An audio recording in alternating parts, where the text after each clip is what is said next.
मुंशी प्रेमचंद की कहानी मुफ्त का यश। उन दिनों संयोग से हाकिम जिला एक रसिक सज्जन थे। इतिहास और पुराने सिक्कों की खोज में उन्होंने अच्छी ख्याति प्राप्त कर ली थी। ईश्वर जाने दफ्तर के सूखे कामों में उन्हें ऐतिहासिक छानबीन के लिए कैसे समय मिल जाता था।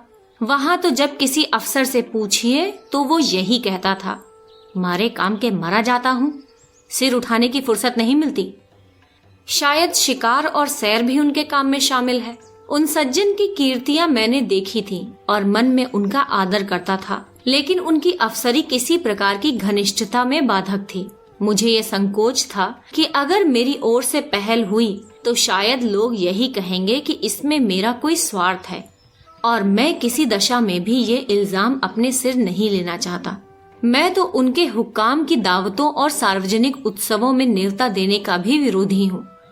और जब कभी सुनता हूँ कि किसी अफसर को किसी आम जलसे का सभापति बनाया गया या किसी स्कूल, औषधालय या विधवा आश्रम किसी गवर्नर के नाम खोला गया, तो अपने देश बंधुओं की दास मनोवृत्ति पर घंटों अफसोस करता हूँ। मगर जब एक दिन हाकिम जिला ने खुद मेरे नाम एक रुका भेजा कि मैं आपसे मिलना चाहता हूँ, क्या आप मेरे बंगले पर आने का कष्ट करेंगे, तो मैं दुविधा में पड़ गया। क्या जवाब दूं? अपने दो एक मित्रों से सलाह की। उन्होंने कहा, साफ लिख दीजिए, मुझे फुर्सत नहीं। वो हाकिम जिला होंगे तो अपने घर के होंगे। कोई सरकारी व जाब्ते का काम होता तो आपका जाना अनिवार्य था, लेकिन निजी मुलाकात के लिए जाना आपकी शान के खिलाफ है। आखिर वो खुद आपके मकान पर क्यों नहीं आए? इससे क्या उनकी शान में बट्टा लग जाता था? इसलिए तो खुद नहीं आए कि वो हाकिम जिला हैं। इन अहमक हिंदुस्तानियों को ना जाने कब समझ आएगी कि दफ्तर के बाहर वे भी वैसे ही साधारण मनुष्य हैं जैसे हम और आप। शायद ये लोग अपनी घरवालियों से भी अफसरी जताते होंगे। अपना पद उन्हें कभी नहीं भूलता। एक मित्र ने, जो लतीफों के चलते फिरते तिजोरी हैं, हिंदुस्तानी अफसरों के विषय में कई मनोरंजक घटनाएं सुनाई। एक अफसर साहब ससुराल गए। शायद स्त्री को विदा कराना था, जैसा आम रिवाज है। ससुर जी ने पहले ही वादे पर लड़की को विदा करना उचित न समझा। कहने लगे, बेटा इतने दिनों के बाद आई है, अभी विदा कर दूं? भला 6 महीने तो रहने दो। उधर धर्म पत्नी जी ने भी नाइन से संदेश कहला भेजा, अभी मैं नहीं जाना चाहती। आखिर माता पिता से भी तो मेरा कोई नाता है। कुछ तुम्हारे हाथ बिक थोड़े ही गई हूँ। दामाद साहब अफसर थे, जामे से बाहर हो गए। तुरंत घोड़े पर बैठे और सदर की राह ली। दूसरे ही दिन ससुर जी पर सम्मन जारी कर दिया। बेचारा बूढ़ा आदमी तुरंत लड़की को साथ लेकर दामाद की सेवा में जा पहुंचा। तब जाके उसकी जान बची। ये लोग ऐसे मिथ्याभिमानी होते हैं, और फिर तुम्हें हाकिम जिला से लेना ही क्या है? अगर तुम कोई विरोधात्मक गल्प या लेख लिखोगे तो फौरन गिरफ्तार कर लिए जाओगे। हाकिम जिला जरा भी मुरव्वत न करेंगे, कह देंगे ये गवर्नमेंट का हुक्म है। मैं क्या करूं? अपने लड़के के लिए कोई कानून गोई या नायाब तहसीलदारी का लालसा तुम्हें है नहीं, व्यर्थ क्यों दौड़े जाओ। लेकिन मुझे मित्रों की ये सलाह पसंद नहीं आई।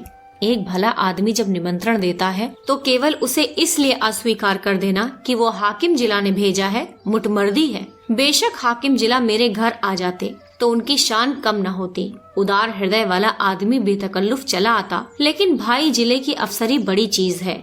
और एक उपन्यासकार की हस्ती ही क्या है। इंग्लैंड या अमेरिका में गल्प लेखकों और उपन्यासकारों की मेज पर निमंत्रण होने में प्रधानमंत्री भी अपना गौरव समझेगा। हाकिम जिला की तो गिनती ही क्या है। लेकिन ये भारतवर्ष है, जहाँ हर रईस के दरबार में कवि सम्राटों का जत्था रईस के कीर्तिमान के लिए जमा रहता था। और आज भी ताजपोशी में हमारे लेखक वृंद बिना बुलाए राजाओं की खिदमत में हाजिर होते हैं, कसीदे पढ़ते हैं और इनाम के लिए हाथ पसारते हैं। तुम ऐसे कहाँ के बड़े हो कि हाकिम जिला तुम्हारे घर चला आए? जब तुम में इतनी अकड़ और तुनक मिजाजी है तो वो तो जिले का बादशाह है। अगर उसे कुछ अभिमान भी हो तो उचित है। इसे उसकी कमजोरी कहो, बेहूदगी कहो, मूर्खता कहो, फिर भी उचित है। देवता होना गर्व की बात है, लेकिन मनुष्य होना भी अपराध नहीं। और मैं तो कहता हूँ, ईश्वर को धन्यवाद दो कि हाकिम जिला तुम्हारे घर नहीं आए, वरना तुम्हारी कितनी भद्द होती। उनके आदर सत्कार का सामान तुम्हारे पास कहाँ था? गद की एक कुर्सी भी नहीं है। उन्हें क्या 3 टांगों वाले सिंहासन पर बैठाते या मटमैले जाजिम पर? 3 पैसे की 24 बीड़ियां पीकर दिल खुश कर लेते हो? है सामर्थ्य रुपए के 2 सिगार खरीदने की? तुम तो इतनी भी नहीं जानते कि वो सिगार कहाँ मिलता है, उसका नाम क्या है। अपना भाग्य सराहो कि अफसर साहब तुम्हारे घर नहीं आए और तुम्हें बुला लिया। 4-5 रुपए बिगड़ भी जाते और लज्जित भी होना पड़ता। और कहीं तुम्हारे परम दुर्भाग्य और पापों के दंड स्वरूप उनकी धर्मपत्नी भी उनके साथ होती, तब तो तुम्हें धरती में समा जाने के सिवा और कोई ठिकाना न था। तुम या तुम्हारी धर्मपत्नी उस महिला का सत्कार कर सकती थी। तुम्हारी तो घिग्गी बंध जाती साहब, बदहवास हो जाते।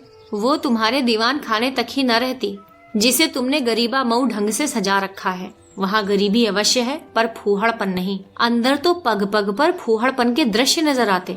तुम अपने फटे पुराने पहनकर और अपनी विपन्नता में मग्न रहकर जिंदगी बसर कर सकते हो, लेकिन कोई भी आत्माभिमानी आदमी ये पसंद नहीं कर सकता कि उसकी दुरावस्था दूसरों के लिए विनोद की वस्तु हो। इन लेडी साहिबा के सामने तो तुम्हारी जबान बंद हो जाती।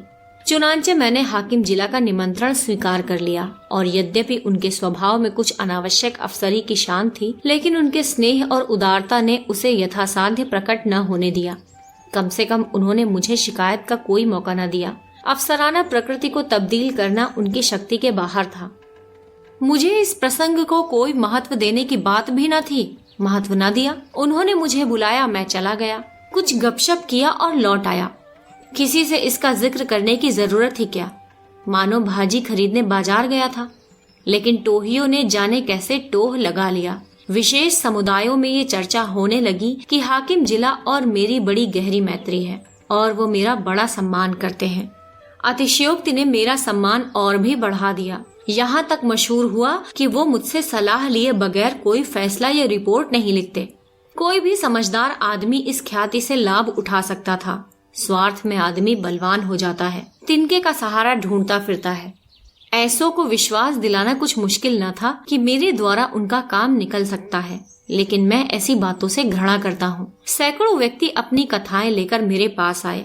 किसी के साथ पुलिस ने बेजा जाती की, कोई इनकम टैक्स वालों की सख्तियों से दुखी था, किसी की ये शिकायत थी कि दफ्तर में उसकी हक तलफी हो रही है और उसके पीछे के आदमियों को दनादन तरक्कियां मिल रही हैं। उसका नंबर आता है तो कोई परवाह नहीं करता। इस तरह का कोई न कोई प्रसंग नित्य ही मेरे पास आने लगा, लेकिन मेरे पास उन सब के लिए एक ही जवाब था, मुझसे मतलब नहीं। एक दिन मैं अपने कमरे में बैठा था कि मेरे बचपन के एक सहपाठी मित्र आ टपके। हम दोनों एक ही मकतब में पढ़ने जाया करते थे। कोई 45 साल की पुरानी बात है। मेरी उम्र 19 साल से अधिक न थी। वो भी लगभग इसी उम्र के रहे होंगे, लेकिन मुझसे कहीं बलवान और हृष्ट पुष्ट। मैं ज़हीन था, वो निरे कौदन। मौलवी साहब उनसे हार गए थे और उन्हें सबक पढ़ाने का भार मुझ पर डाल दिया था। अपने से दुगने व्यक्ति को पढ़ाना मैं अपने लिए गौरव की बात समझता था और खूब मन लगाकर पढ़ाता था। फल ये हुआ कि मौलवी साहब की छड़ी जहाँ असफल रही, वहाँ मेरा प्रेम सफल हो गया। बलदेव चल निकला, खालिक बारी तक जा पहुँचा, मगर इस बीच में मौलवी साहब का स्वर्गवास हो गया और शाखा टूट गई। उनके छात्र भी इधर उधर हो गए। तब से बलदेव को केवल मैंने 2-3 बार रास्ते में देखा। मैं अब भी वही सीखिया पहलवान हूँ और वो अब भी वही भीमकाय। राम राम हुई, क्षेम कुशल पूछा और अपनी अपनी राह चले। मैंने उनसे हाथ मिलाते हुए कहा, आओ भाई बलदेव, मजे में तो हो? कैसे याद किया? क्या करते हो आजकल? बलदेव ने व्यथित कंठ से कहा, जिंदगी के दिन पूरे कर रहा हूँ भाई। और क्या, तुमसे मिलने को बहुत दिनों से इच्छा थी। याद करो वो मकतब वाली बात, जब तुम मुझे पढ़ाया करते थे। तुम्हारी बदौलत 4 अक्षर पढ़ गया और अपनी जमींदारी का काम संभाल लेता हूँ, नहीं तो मूर्ख ही बना रहता। तुम मेरे गुरु भाई हो। सच कहता हूँ, मुझ जैसे गधी को पढ़ाना तुम्हारा ही काम था। ना जाने क्या बात थी कि मौलवी साहब से सबक पढ़कर अपनी जगह पर आया नहीं कि बिल्कुल साफ। तुम पढ़ाते थे, वो बिना याद किए ही याद हो जाता था। तुम तब भी बड़े ज़हीन थे। ये कहकर उसने मुझे सगर्व नेत्रों से देखा। मैं बचपन के साथियों को देखकर फूल उठता हूँ। सजल नेत्र होकर बोला, मैं तो जब तुम्हें देखता हूँ तो यही जी में आता है कि दौड़कर तुम्हारे गले लिपट जाऊं। 45 साल का युग मानो बिल्कुल गायब हो जाता है। वो मकतब आंखों के सामने फिरने लगता है और बचपन सारी मनोहरता के साथ ताजा हो जाता है। बलदेव ने भी द्रवित कंठ से उत्तर दिया, मैंने तो भाई तुम्हें सदैव अपना इष्ट देव समझा है। जब तुम्हें देखता हूँ तो छाती गज भर की हो जाती है कि मेरा बचपन का संगी जा रहा है, जो समय पड़ने पर कभी दगा न देगा। तुम्हारी बड़ाई सुन सुनकर मन ही मन प्रसन्न हो जाता हूँ। लेकिन ये बताओ, क्या तुम्हें खाना नहीं मिलता? तुम खाते पीते क्यों नहीं? सूखते क्यों जाते हो? घी न मिलता हो तो 2-4 कनस्तर भिजवा दूं? जब तुम भी बूढ़े हुए खूब डटकर खाया करो। अब तो देह में जो कुछ तेज और बल है वो केवल खाने के अधीन है। मैं तो अब भी सेर भर दूध और पाव भर घी उड़ाए जाता हूँ। इधर थोड़ा मक्खन भी खाने लगा हूँ। जिंदगी भर बाल बच्चों के लिए मर मिटे। अब कोई ये भी नहीं पूछता कि तुम्हारी तबीयत कैसी है। अगर आज कंधा डाल दूं तो कोई 1 लोटे पानी को ना पूछे। इसलिए खूब खाता हूँ और सबसे ज्यादा काम करता हूँ। घर पर अपना रौब बना हुआ है। वही जो तुम्हारा जेठा लड़का है, उस पर पुलिस ने एक झूठा मुकदमा चला दिया है। जवानी के मद में किसी को कुछ समझता नहीं, तब से घात में लगे हुए थे। इधर गांव में एक डाका पड़ गया। दरोगा जी ने तहकीकात में उसे फांस लिया। आज 1 सप्ताह से हिरासत में है। मुकदमा मोहम्मद खलीफ डिप्टी के इल्जास में है और मोहम्मद खलीफ और दरोगा जी में दांत काटी दोस्ती है। अवश्य सजा होगी। अब तुम ही बचाओ तो उसकी जान बच सकती है और कोई आशा नहीं है। सजा तो जो होगी वो होगी, इज्जत भी खाक में मिल जाएगी। तुम जाकर हाकिम जिला से इतना कह दो कि मुकदमा झूठा है। आप खुद चलकर तहकीकात कर लें। बस देखो भाई, बचपन के साथी हो, नहीं ना करना। जानता हो तुम इन मामलों में नहीं पड़ते और तुम्हारे जैसे आदमी को पढ़ना भी नहीं चाहिए। तुम प्रजा की लड़ाई लड़ने वाले जीव हो। तुम्हें सरकार के आदमियों से मेल जोल बढ़ाना उचित नहीं तो जनता की नजरों से गिर जाओगे। लेकिन ये घर का मामला है। इतना समझ लो कि मामला बिल्कुल झूठा ना होता तो मैं कभी तुम्हारे पास ना आता। लड़के की माँ रो रो कर जान दिए डालती है। बहू ने दाना पानी छोड़ रखा है। 7 दिन से घर में चूल्हा नहीं जला। मैं तो थोड़ा सा दूध भी पी लेता हूँ, लेकिन सास बहू तो निराहार पड़ी हुई हैं। अगर बच्चा को सजा हो गई तो दोनों मर जाएंगी। मैंने यही कहकर ढांढस दिया है कि जब तक हमारा छोटा भाई सलामत है, कोई हमारा बाल बाका नहीं कर सकता। तुम्हारी भाभी ने तुम्हारी एक पुस्तक पढ़ी है। वो तो तुम्हें देवतुल्य समझती है और जब कोई बात होती है तो तुम्हारी नजीर देकर मुझे लज्जित करती है। मैं साफ कह देता हूँ, मैं उस छोकरे की सी बुद्धि कहाँ से लाऊं? तुम्हें उसकी नजरों से गिराने के लिए तुम्हें छोकरा, मरियल सभी कुछ कहता हूँ, पर तुम्हारे सामने मेरा रंग नहीं जमता। मैं बड़े संकट में पड़ गया हूँ। मेरी ओर से जितनी आपत्तियां हो सकती थी, उस सब का जवाब बलदेव सिंह ने पहले से ही दे दिया था। इनको फिर दोहराना व्यर्थ है। इसके सिवा कोई जवाब न सूझा कि मैं जाकर साहब से कहूंगा। हाँ, इतना मैंने अपनी तरफ से और बढ़ा दिया कि मुझे आशा नहीं कि मेरे कहने का विशेष ख्याल किया जाए, क्योंकि सरकारी मामलों में हुक्काम हमेशा अपने माथातों का पक्ष लिया करते हैं। बलदेव सिंह ने प्रसन्न होकर कहा, इसकी चिंता नहीं, तकदीर में जो लिखा है वो तो होगा ही। तुम बस जाकर कह भर दो। अच्छी बात है। तो कल जाओगे? हाँ, अवश्य जाऊंगा। ये जरूर कहना कि आप चलकर तहकीकात कर लें। हाँ, जरूर कहूंगा। और ये भी कह देना कि बलदेव सिंह मेरा भाई है। झूठ बोलने के लिए मजबूर ना करो। तुम मेरे भाई नहीं हो।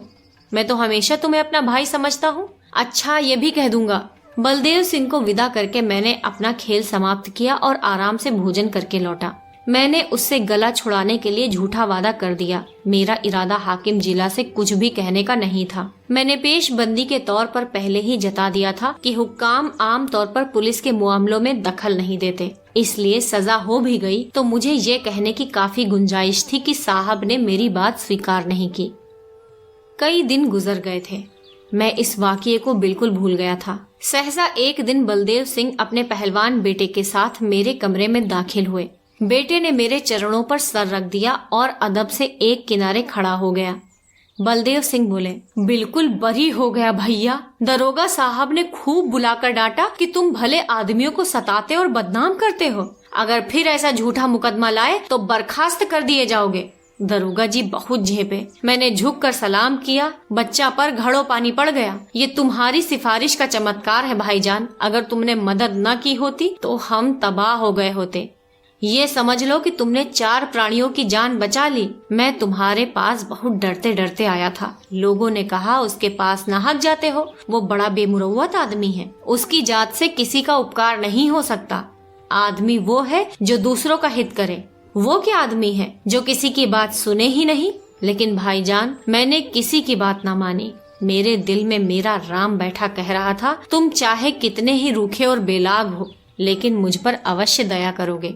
ये कहकर बलदेव सिंह ने अपने बेटे को इशारा किया। वो बाहर गया और एक बड़ा सा गट्ठर उठा लाया, जिसमें भांति भांति की देहाती सौगातें बांधी हुई थी। हालांकि मैं बराबर कहे जाता था, तुम ये चीजें नाहक लाए, इसकी क्या जरूरत थी, कितने गंवार हो, आखिर तो ठहरे देहाती।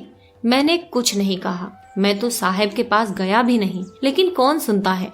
खोया, दही, मटर की फलियां, अमावट, ताजा गुड़ और ना जाने क्या क्या आ गया। मैंने कहने को तो एक तरह से कह दिया, मैं साहब के पास गया ही नहीं, जो कुछ हुआ खुद हुआ, मेरा कोई एहसान नहीं। लेकिन मतलब ये निकाला गया कि मैं केवल नम्रता से और सौगातों को लौटा देने के लिए कोई बहाना ढूंढने के लिए ऐसा कह रहा हूँ। मुझे इतनी हिम्मत ना हुई कि मैं इस बात का विश्वास दिलाता। इसका जो अर्थ निकाला गया वही मैं चाहता था। मुफ्त का एहसास छोड़ने का जी नहीं चाहता था। अंत में जब मैंने जोर देकर कहा कि किसी से इस बात का जिक्र न करना, नहीं तो मेरे पास फरियादों का मेला लग जाएगा, तो मानो मैंने स्वीकार कर लिया कि मैंने सिफारिश की और जोरों से की। मुंशी प्रेमचंद की कहानी मुफ्त का यश। कथावाचक सोनम।